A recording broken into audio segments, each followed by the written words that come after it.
உண்மையான மீனவ நண்பன் பிரதமர் திரு நரேந்திர மோடி அவர்கள்தான்.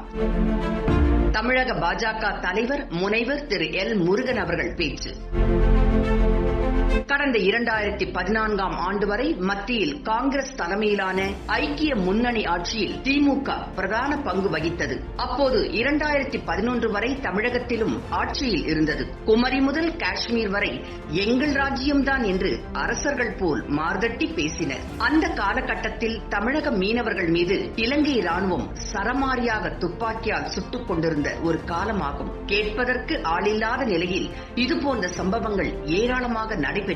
80க்கும் மேற்பட்ட மீனவர்கள் இலங்கை ராணுவத்தால் அடுத்து சுட்டுக் கொல்லப்பட்டனர். மேலும் 5 தமிழக மீனவர்கள் மீது இலங்கை ராணுவத்தினர் போதைப் பொருள் கடத்தியதாக பொய் வழக்கு போட்டு அவர்களுக்கு மரண தண்டனை அளிக்கப்பட்டது. அவர்கள் பல ஆண்டுகளாக இலங்கை சிறையில் கொடுமைப்படுத்தப்பட்டு அடைக்கப்பட்டிருந்தனர். அவர்களை மீட்டு அழைத்து வரவும், மீனவர்கள் மீதான துப்பாக்கிச் சூட்டை நிறுத்தவும் மீனவர்கள் சோனியா காந்திக்கும் மறைந்த திமுக தலைவர் கருணாநிதிக்கும் தொடர்ந்து குரல் கொடுத்தனர். இந்நிலையில் 2011ஆம் ஆண்டு நடைபெற்ற சட்டசபை தேர்தலில் பிரச்சாரம் செய்வதற்காக சென்னைக்கு வந்த சோனியா காந்தி மெரினா அரங்கில் பேசும்போது, இலங்கை ராணுவத்தால் கொன்று குவிக்கப்படும் தமிழக மீனவர்களை காக்கும் வகையில் இலங்கை அரசுடன் துப்பாக்கிச் சூட்டை நிறுத்த ஒப்பந்தம் மேற்கொள்ளப்படும் என்று மீனவர்களுக்கு உறுதியளித்தார். இலங்கையில் தூக்கு தண்டனை விதிக்கப்பட்ட 5 மீனவர்களை மீட்டு கொண்டு வருவேன் என்றும் உறுதியளித்தார். ஆனால் டெல்லி சென்றதும் தமிழக மீனவர்களை மறந்தே போய்விட்டார். இதனால் காங்கிரஸ் மற்றும் திமுக மேல் தமிழக மீனவர்களும் தமிழக மக்களும் கடும் கோபமாக இருந்தனர். 2011 சட்டமன்ற தேர்தலில் திமுகவையும் காங்கிரஸையும் படுதோல்வி அடையச் செய்தனர். இந்நிலையில் பிரதமராக நரேந்திர மோடி அவர்கள் வந்ததும் மீனவர்கள் மீது எந்த விதத்திலும் துப்பாக்கி பிரயோகம் கூடாது என இந்தியா வந்திருந்த ராஜபக்சே ஒரு ஒப்பந்தமிட வகை செய்தார். இலங்கையில் தூக்கு தண்டனை விதிக்கப்பட்ட 5 மீனவர்களை எந்தவிதமான நிபந்தனையும் இல்லாமல் உடனடியாக விடுவிக்கப்பட வேண்டும் என பிரதமர் நரேந்திர மோடி அரசு ராஜபக்சேவுக்கு அழுத்தம் அளித்தது. உடனடியாக 5 மீனவர்களையும் விடுதலை செய்தது. இந்நிலையில் தமிழக பாஜக மீனவர் அணி செயற்குழு கூட்டம் நேற்று சென்னையில் நடைபெற்றது.